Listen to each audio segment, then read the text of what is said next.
Bonsoir et bienvenue au Trésor de ce jour. Eh bien, vous le savez, nous sommes le 1er novembre, jour de commémoration de la Toussaint. Il faut dire que cette fête est célébrée pour honorer la mémoire de tous les saints du panthéon catholique.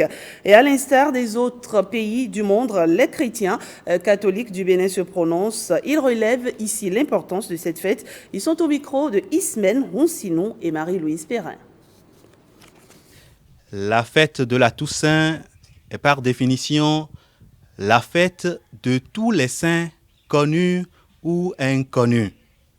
C'est la fête de tous ceux et celles qui partagent déjà la joie du ciel. Et la fête des défunts, c'est l'occasion pour nous chrétiens catholiques de prier pour tous ceux et celles qui sont morts dans l'espérance de la résurrection. Le Christ est mort et ressuscité pour le salut de tous les hommes. Et nous ne pouvons pas célébrer la fête de tous les saints, c'est-à-dire la fête de ceux qui partagent de la joie du ciel, et oublier nos frères et sœurs qui sont morts dans l'espérance de la résurrection. C'est pourquoi, par charité, l'Église catholique continue de prier pour les morts, afin qu'eux aussi partagent, par la miséricorde de Dieu, la joie éternelle. La fête de la Toussaint, évidemment, s'inscrit bien dans la tradition biblique. Et nous pouvons bien le constater dans le texte du livre de l'Apocalypse que nous allons lire le 1er novembre. On nous parle d'une foule immense de rachetés. Et c'est eux que nous célébrons à la Toussaint. La fête des défunts aussi peut trouver son enracinement dans la Bible quand nous nous référons au texte des Maccabées où ils ont prié pour leurs frères martyrs, c'est-à-dire morts pour la foi. L'Église aujourd'hui s'inscrit aussi dans cette tradition en priant pour tous ceux et celles qui sont morts. Voilà, vous venez plutôt de suivre Père David Arrossino, responsable de la commission des communications sociales à l'archidiocèse de Parakou. Il faisait donc la nuance entre la Toussaint et la fête des défunts. Parlons toujours de cette fête. Eh bien, vous le savez, chacune des familles, à l'occasion de cette célébration, fait le toilettage des lieux où repose le corps de leurs regrettés. Guillaume Avieno a fait un tour dans un cimetière à Porto Novo. Voici ce qu'il nous a rapporté. Ils apprêtent les tombes de leurs défunts pour l'édition 2016 de la Toussaint. Une fête chrétienne qui nous permet de nous souvenir de nos parents ou proches entrés depuis dans le silence éternel. Oui, on est arrivé à ranger la tombe de notre grand-mère paternelle. C'est ça qui est en cours. On a relevé un peu cela, on a mis du carreau. C'est une façon à nous de respecter nos défunts. Le 1er novembre, c'est souvent pour les défunts. Donc, c'est beaucoup plus pendant cette période-là qu'on se dit que bon, on doit quand même se souvenir d'eux, puis se rapprocher de leur lieu de repos et arranger ça afin de nous apprêter pour la fête. Recueillement, méditation sur le sens de la vie, tous les ingrédients pour une communication particulière avec nos défunts en l'espace d'une journée. La commémoration de la fête de Toussaint replonge parfois dans la douleur de la séparation d'un bien-aimé. C'est pour se rappeler de l'importance, la place qu'occupent ces gens-là à nos côtés. Ils sont des êtres très chers pour nous. Et même s'ils ne sont plus là avec nous, ils sont au-delà. Nous souvenons de ces moments en venant ici entretenir leur demeure. Donc c'est ça, c'est pour cela que nous sommes venus ce matin pour entretenir le tombeau de notre maman. Et je sais qu'au-delà, ça le fera plaisir. La Toussaint, une fête d'origine chrétienne catholique, honore la foule innombrable de ceux et celles qui ont été de vivants et lumineux témoins du Christ.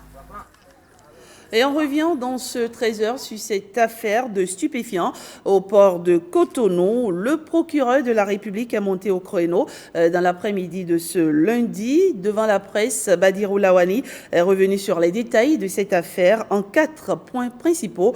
Nous vous proposons de l'écouter. Il est ici au micro de Sénadé, Serge Ayaka et Calvado Arouano. L'enquête a démarré avec l'expertise de l'Office central de répression du trafic illicite de la drogue et des stupéfiants au CETID. Par souci d'efficacité et de cohérence dans la conduite de l'enquête, une commission mixte d'enquête judiciaire a été mise en place. Il est à noter qu'à la suite de cette découverte, 4 personnes contre lesquelles il existe des indices graves et concordants ont été interpellées et gardées à vue pour les nécessités de l'enquête. Il est à préciser que 2 conteneurs ont été embarqués depuis le Brésil à destination de la société Common SA au Bénin. Contrairement à ce qu'on a pu entendre, le conteneur inspecté le 28 octobre ne faisait pas partie d'un grand nombre de conteneurs à l'embarquement. Il n'était que 2. Les 2 conteneurs dont les numéros de série se suivent. Le premier, portant le numéro C 16 10 10 49, et le second, le numéro C 16 10 10 48, ont été transbordés à Las Palmas en Espagne avant d'être acheminés sur Cotonou le 26 octobre par le navire MSC Sophie après une escale à Lagos. 3.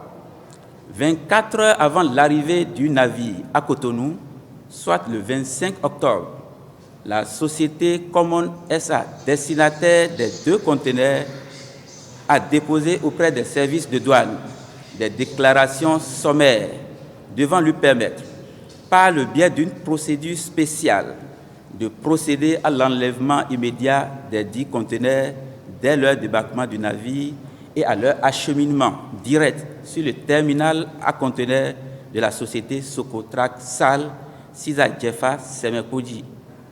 Les formalités douanières définitives et les éventuels contrôles douaniers ne devant se faire qu'à Djefa sur le site de la société. 4. C'est dans cette condition que des informations nécessitant une inspection des conteneurs sont parvenues au service béninois dans le cadre de la coopération internationale pour la lutte contre les stupéfiants. En raison de cette découverte et des besoins d'enquête, des mesures de placement en garde à vue ont été prononcées et ont dû être prorogées à l'encontre des personnes mises en cause. L'équipe des enquêteurs s'active sur mes instructions dans la poursuite des investigations en toute sérénité et professionnalisme en vue de la suite procédurale pertinente à y donner dans les meilleurs délais.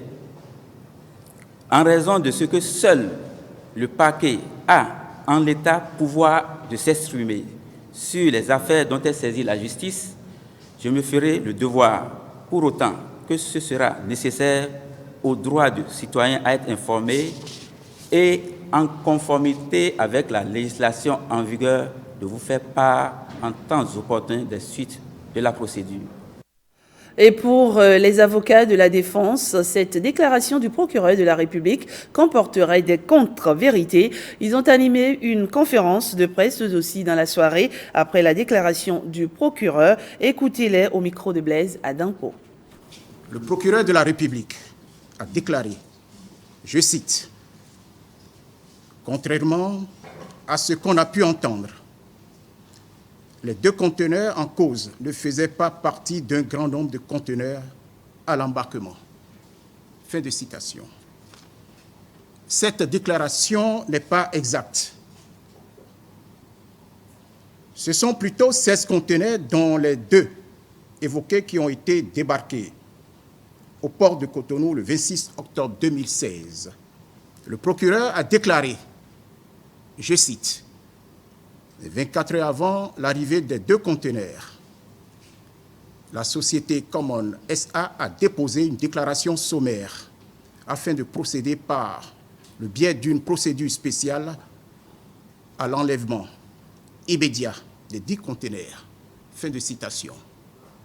C'est également inexact et les pièces le prouvent à suffire.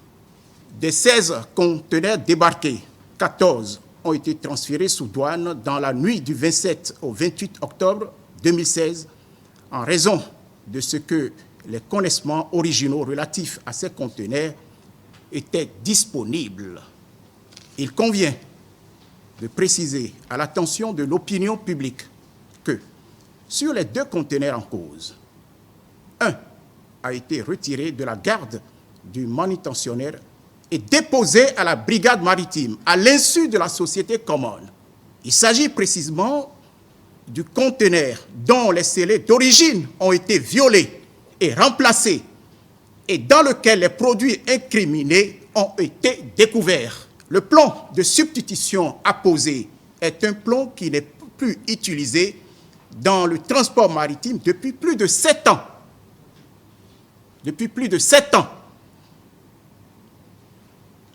Il a été constaté ce jour, 31 octobre 2016, que le second conteneur, resté sous la garde du manutentionnaire, comporte toujours les plombs d'origine dont les numéros sont conformes au connaissement. De fait, à la fouille, il ne comporte aucun produit illicite. D'autres fouilles de conteneurs opérés depuis le vendredi 28 octobre 2016 en d'autres lieux se sont révélés également infructueux. Il est surprenant dans ce dossier que seul M. Sébastien Diavon et ses collaborateurs sont l'objet de garde à vue, alors que, à la différence de tous les acteurs de la chaîne maritime, chargeurs, manutentionnaires, transporteurs, ils n'ont jamais eu accès aux conteneurs. Et cette tournée du ministre de l'économie numérique et de la communication à présent, accompagnée du directeur général de l'ORTB, Rafiatou Monroe, sillonne depuis ce lundi les centres émetteurs et quelques radios communautaires. Plus de détails avec Jérôme et Edmond Humbo. Nous apprêtons tout le territoire béninois à recevoir la télévision numérique. La première étape de la tournée du ministre de l'économie numérique est le centre émetteur d'Abomey-Calavi, construit depuis les années 70. Ce problème, c'est essentiellement la chute des puissances de nos émetteurs. La chute des puissances et malheureusement, les pièces de rechange nous font beaucoup de défauts. En dehors de ça, il y a l'instabilité criarde de la SBE. Et puis là, le problème d'érosion qu'on connaît ici, on est sur un sol qui est très sensible qui est sur une pente. Et ça fait que chaque fois quand il pleut, ça déforme considérablement le sol. Mais au-delà de ces constats, l'autorité se dit satisfaite.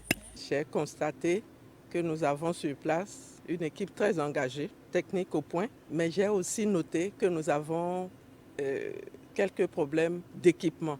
La délégation ministérielle a ensuite mis le cap sur la voix de Tado, une radio communautaire qui émet sur la bande FM depuis 2004. C'est déjà bien que vous soyez dans la proactivité, donc dans l'anticipation. Et la question de la couverture réglée, je pense que c'est nous, personnels, qui devrions en jouir et en profiter parce que nous avons des rapports de force par rapport aux promoteurs qui ont de gros moyens, qui en mettent suffisamment. Le ministre a expliqué les raisons de l'extension des médias choisis aux radios communautaires. Nous avons opté pour une collaboration avec les privés pour mieux atteindre les populations. Et c'est pour cela qu'il était important de ne pas visiter seulement les structures publiques. À Alada, la radio La Voix de la Lama, puis Tonignon FM de Zobo-Domain ont également reçu la délégation ministérielle. C'est après une séance de travail à la direction départementale du ministère de l'économie numérique et de la communication du département du Zou à Boïcon que la délégation s'est rendue dans le département du Plateau au centre émetteur de Kétou. Nous avons un émetteur de 1000 watts, mais actuellement nous tournons à 220 watts. Ce qui ne permet pas et aux populations qui sont un peu éloignées de nous de recevoir le signal de l'ORTB. Les autres difficultés sont d'ordre énergétique. Et si nous prenons par exemple notre groupe électrogène, ça ne fonctionne pas en automatique. Les activités de la journée se sont poursuivies à Radio Tonacé à Kové, puis au centre émetteur de l'ORTB à Abomey. De leur côté, les conseillers de la Haute Autorité de l'Audiovisuel et de la Communication ont reçu en audience ce lundi la directrice de Radio France Internationale et son adjoint. Une visite qui s'inscrit dans le cadre de la remise de la bourse Ghislaine Dupont et Claude Verlon, 3e édition. Écoutons ici un extrait de sa déclaration au micro de Destonia Bigot et Mathieu Sokeno. Nous sommes venus ici rendre visite aux représentants de la HAC et au vice-président en l'absence du président afin de lui présenter notre venue ici à Cotonou avec une équipe et une délégation de Radio France Internationale pour remettre mercredi 2 novembre la 3e bourse Ghislaine Dupont et Claude Verlon en mémoire de nos deux confrères, Ghislaine et Claude, qui ont été assassinés le 2 novembre 2013 à Kidal, dans le nord du Mali.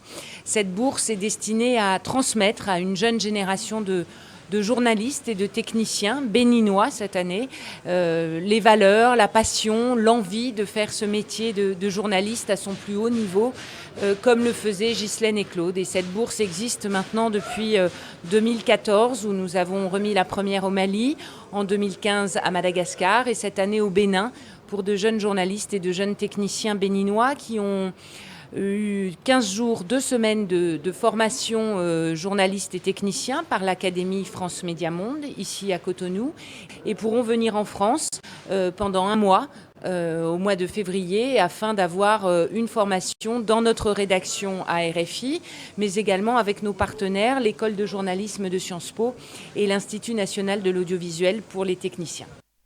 Et on note maintenant que 19 officiers de la gendarmerie viennent de faire leur entrée dans le cercle restreint des dirigeants de l'institution. La cérémonie de sortie des impétrants du 6e cours supérieur d'application en gendarmerie s'est déroulée en fin de semaine écoulée à Porto Novo. Des détails avec Guillaume Abienou et Brice Rombo. De hauts gradés de la gendarmerie nationale à l'école pour une cérémonie de remise de diplôme. Le 6e cours supérieur d'application en gendarmerie livre en effet ses impétrants. Les résultats de 11 mois de formation donnent un taux de réussite de 100%. Admise à l'École nationale de la gendarmerie nationale le lundi 9 novembre 2015, la 6e promotion du cours supérieur d'application en gendarmerie ici présente est composée de 19 officiers élèves. Tous les stagiaires sont nationaux, mais issus de diverses écoles de formation initiale d'officiers du Bénin, du Burkina Faso, du Ghana, du Mali, du Niger, du Togo, du Sénégal et de l'Allemagne. L'institution, elle, semble déjà faire confiance à ces jeunes officiers qui ont prouvé leur capacité dans diverses opérations de sécurisation. Les derniers en date, tous ont été sollicités pendant l'organisation des élections de 2015 et celles de cette année. Pendant leur séjour à l'école nationale de gendarmerie, ces officiers ont reçu une formation diversifiée, prenant en compte 3 grands domaines, à savoir les matières juridiques professionnelles en tant qu'auxiliaire de justice, la culture générale et les matières militaires professionnelles. Dans les prochains jours, chacun de ces officiers devrait rejoindre leur nouveau poste pour écrire chacun et à sa manière les pages de son histoire à la gendarmerie béninoise. Et plus rien ne sera comme avant dans l'occupation des espaces proches des hautes tensions à Malanville, qu'ils vous souviennent la semaine passée, cette commune a perdu 6 de ses fils morts électrocutés dans un champ. Au nom du président de la République, le préfet de la Liborie est allé présenter les condoléances de la nation aux familles éplorées. Une occasion pour l'autorité préfectorale d'appeler les populations à la prudence. Olviga Messan et Firmin Bassao. Le préfet de la Liborie et le maire, accompagnés des conseillers communaux de Malanville, au lieu du drame de Sankawa-Zénon. Le désastre qui a endeuillé toute une famille au soir du jeudi 28 octobre dernier a eu un écho retentissant aussi bien dans la mémoire collective que celle des autorités au plus haut niveau. Son Excellence Patrice Talon, qui a entendu, n'est-ce pas, cette triste nouvelle et qui nous a demandé de descendre, n'est-ce pas, pour vous présenter, n'est-ce pas, ces condoléances. Il y a quelques semaines, à Bodjekali, nous avons vécu la même situation. Donc il y a eu 3 morts. Ici, par l'imprudence de nos frères, il y a eu également 6 morts. Nous pensons que c'est déjà trop pour la commune de Malanville. La mort dans l'âme, l'autorité préfectorale annonce que plus rien ne sera plus comme avant en matière de sécurité au niveau des aires jouxtant les hautes tensions. Il y a une réglementation en la matière et je vais demander au directeur en charge du cas de vie de se mettre à votre disposition et avec les forces de sécurité pour vraiment dégager tous ceux qui sont sous l'emprise, n'est-ce pas, de la haute tension. Je crois que nous le ferons, mais en amont, il faut d'abord sensibiliser et leur dire, leur demander, n'est-ce pas, de se retirer de cette emprise-là. Et on va leur donner un délai. Au cas où ils récidivaient, n'est-ce pas, nous allons les déguerpir. Dans la commune de Malanville, l'agriculture occupe une place de choix. Ces actions, si elles sont suivies, pourraient réduire les cas de décès par électrocution qui sont légion dans cette commune. Toujours à Malanville, on retient que les projecteurs se sont éteints samedi dernier sur la 7e foire intercommunale de la Liborie. Plus de 2000 visiteurs, une soixantaine de stands. C'est donc un pari gagné pour l'APIDA, nous dirons Olviga Messan et Firmé Bassao. Devant un gradin d'autorité, mais aussi des populations venues des 6 communes de la Liborie, sont exposés différents prix dédiés aux meilleurs artisans de la foire intercommunale de la Liborie à Malanville. C'est de cette manière que l'APIDA, l'association pour la promotion de l'intercommunalité pour le développement de la Liborie, a tenu à marquer la fin de ce rendez-vous culturel, économique et artistique. Jamais une foire à l'échelle départementale n'a réuni autant de monde, reconnaissent les organisateurs. Cette semaine de cohabitation a créé entre nous des liens extraordinaires, des liens très forts qu'il faut nécessairement continuer à consolider. Si la 7e foire intercommunale de la Liborie organisée à Malanville a connu du succès, les autorités entendent œuvrer davantage pour pérenniser cet événement en passe de devenir un label. Félicitations aux gagnants de la lutte traditionnelle et les gagnants du derby football qui a opposé nos talentueux joueurs de Malanville et ceux de Kandi. Les résultats, vous les connaissez. Kandi s'est montré le plus adroit au tir de but. Alors, Kandi a été très brillant. Nous le saluons, nous le félicitons. Cependant, ce n'est pas Kandi qui a gagné, c'est l'Albouri qui a gagné. C'est la jeunesse béninoise qui a gagné. Ici, des musiques rivalisent d'ardeur, le tout dans un décor qui laisse plus d'un visiteur admirateur. Les meilleurs artisans ont reçu leur prix, de même que l'équipe de football de Kandi qui remporte la coupe. Tout un plaisir que les différents acteurs et les populations entendent réitérer à la prochaine édition de la foire qui se tient en 2017. 2 derniers éléments avant de mettre un thème à cette édition. D'abord, cette descente à Tchaourou, précisément à Passa, des patrons du PSDCC, du Bénin et de la Guinée-Conakry. La visite de la délégation guinéenne a notamment pour objectif d'harmoniser le plan d'exécution de ce programme à l'international. Alexis Kenom et Roland Tchaoudi. Ce champ de riz d'1 hectare est une réalisation de 154 villageois de Passa dans la commune de Tchaourou. Déjà 50 sacs de riz de 100 kg récoltés. Un cachet de l'une des branches du PSDCC, ce projet de service décentralisé est conduit par les communautés. Quand on parle de filets sociaux, il n'y a pas que les transferts monétaires. Les transferts monétaires sont un élément parmi tant d'autres. En plus des transferts monétaires qui peuvent être inconditionnels et conditionnels, il y a la participation à des travaux. Il y a la prise en charge des communautés elles-mêmes par rapport à des activités. Au-delà de l'assistanat, les transferts monétaires sont une stratégie pour restaurer la dignité des personnes qui auparavant n'ont pas la capacité de s'offrir un repas par jour. Le PSDCC, dans son élan d'appui aux foyers vulnérables au Bénin, décroche son titre de modèle à suivre au plan international. C'est le cas avec cette délégation guinéenne. À sa tête, le conseiller du ministre des Affaires sociales, Simon Camara. Nous avons quitté la Guinée pour venir au Bénin pour voir un peu ce qu'on fait ici sur le terrain. nous avons les mêmes projets chez nous. Nous sommes en train de commencer par les 2 volets. Mais le volet qui nous amène dans ce village, on l'a commencé un peu plus longtemps. La politique, nous venons de la terminer. Donc, pour enclencher ces 2 volets ensemble, nous avons décidé donc de venir au Bénin pour voir votre expérience.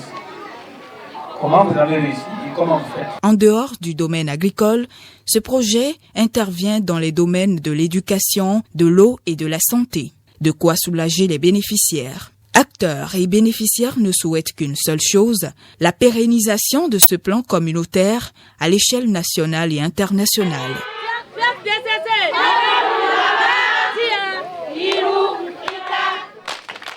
On termine ensuite cette édition par ce lancement samedi à Kandy d'un forum sur l'organisation de la Gani. L'objectif de ce forum est de réfléchir sur comment réussir l'édition 2016 de cette fête cultuelle et culturelle qui chaque année ne cesse de drainer du monde. Eh bien, plusieurs associations de développement de l'Empire de Niki et les têtes couronnées venues du Nigeria ont été conviées à cette rencontre par le maire de Niki. Les détails avec William Bienvenu Aguiar.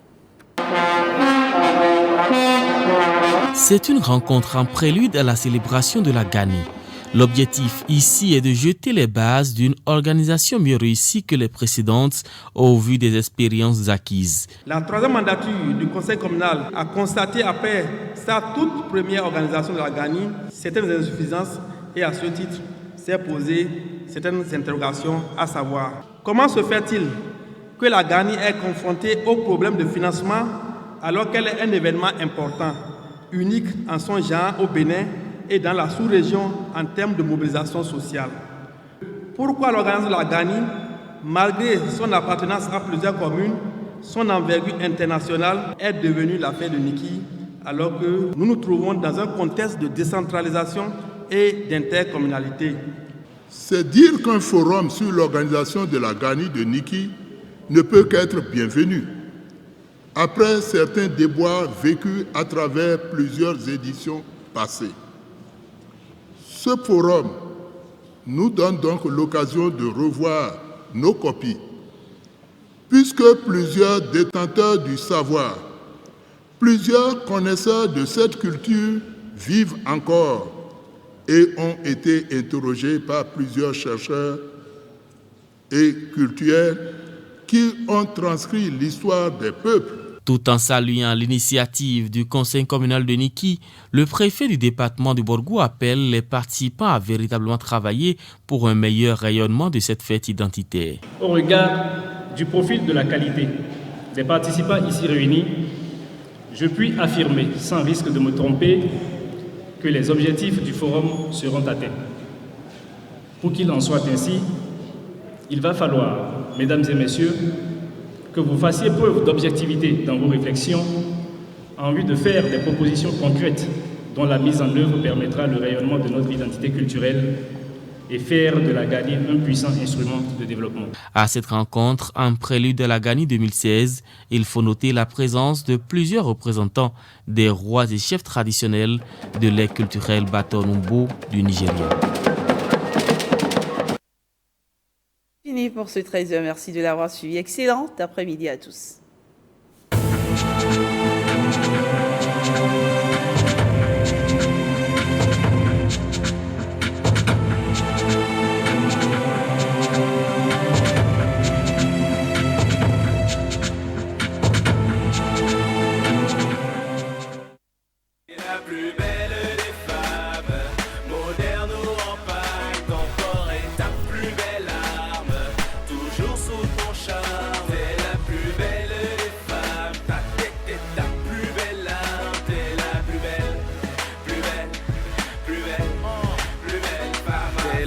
Je te porte dans mon cœur, t'es la plus belle, je défendrai ton honneur.